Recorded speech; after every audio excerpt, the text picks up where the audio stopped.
Hi friends,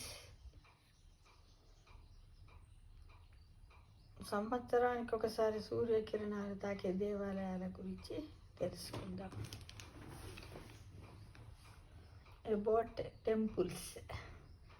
ఒకటి ఏంటంటే నాగలాపురం వేదనారాయణ స్వామి దేవస్థానం, కొల్లాపూర్ లక్ష్మీ దేవస్థానం, బెంగళూరు గవి గంగాధర్ దేవస్థానం, అరసవెల్లి సూర్యనారాయణ దేవస్థానం, ముగిలీశ్వర్ కోదండరామ దేవాలయం కడప జిల్లా. ఇవి సంవత్సరానికి ఒకసారి సూర్యకిరణాలు తగులుతాయట, తాకే దేవాలయం. ఇక నిరంతరము జలము ప్రవహించే దేవాలయాలు కూడా కొన్ని ఉన్నాయి. ఏంటిది? అది మహానంది, జంబుకేశ్వర్, బుగ్గరామలింగేశ్వర్, కర్ణాటక కమండల గణపతి, హైదరాబాద్ కాశీ బుగ్గ శివాలయం, బెంగళూరు మల్లేశ్వర్, రాజరాజేశ్వర్ బెల్లంపల్లి శివాలయం, సిద్ధగంగ. తర్వాత నిరంతరం జ్వాలారూపముగా వెలుగుతూ దర్శనమిచ్చే ఆలయాలు.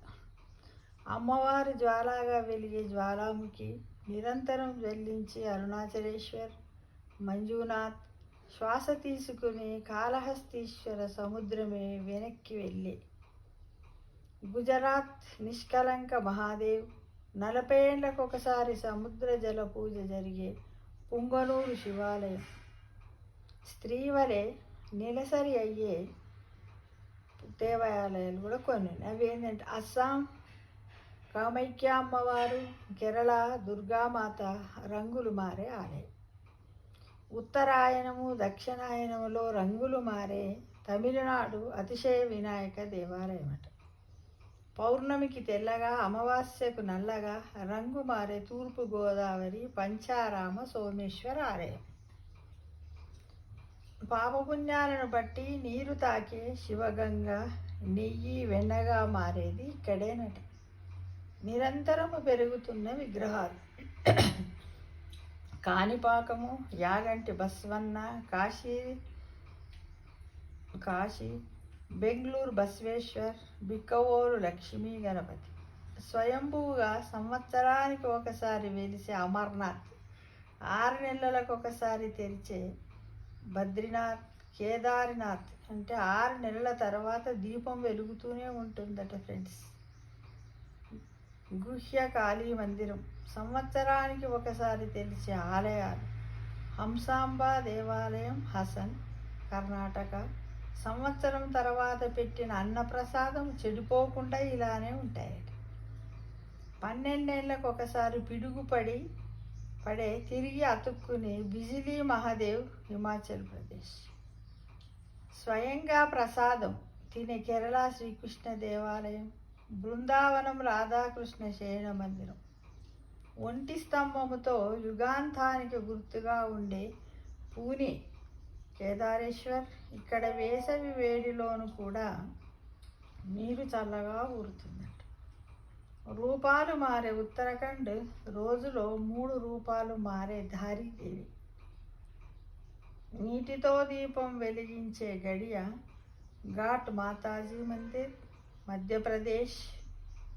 అమ్మవారు కలలో పూజారికి కనబడి ఇక నుండి దీపము నీటితో వెలిగించమని చెప్పిందంట. ఇప్పటికీ అలానే జరుగుతూ ఉంది.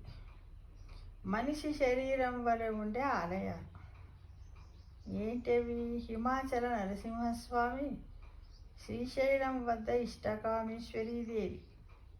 మనిషి వలె గుటకలు వేస్తూ పానకము తాగే పానకాల నరసింహస్వామి.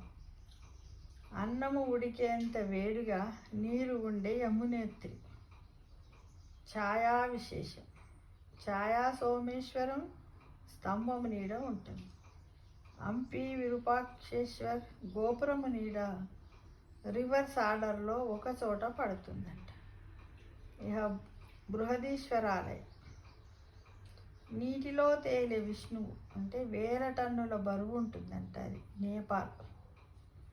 ఇంకా తిరుమల వెంకటేశ్వర స్వామి, అనంత పద్మనాభ స్వామి, రామేశ్వర్, కంచి, చిలుకూరి బాలాజీ, పండరినాథ్, భద్రాచలము, అన్నవరము ఎట్సెట్రా.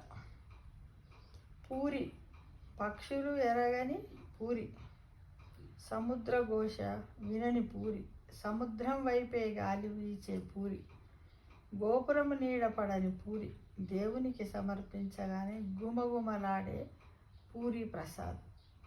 ఇవి తెలిసిన కొన్ని మహిమాన్విత దేవాలయాలు మాత్రమే. హరే రామ రామ రామ హరే హరే హరే, కృష్ణ హరే కృష్ణ కృష్ణ హరే హరే, హరే రామ రామ రామ హరే హరే, హరే కృష్ణ కృష్ణ కృష్ణ హరే హరే. అంటే ఈ విధంగా ఇన్ని రకాల దేవాలయాలు ఉన్నాయి. నిజానికి చెప్పాలంటే ఇన్ని రకాలు ఉన్నాయన్న విషయం నేను కూడా ఇప్పుడే తెలుసుకున్నాను ఫ్రెండ్స్. మీలో తెలియవచ్చు, కానీ కొంత తెలియని వాళ్ళు తెలుసుకుంటారనే ఉద్దేశంతో ఈ వీడియో చేస్తున్నాను. Thank you.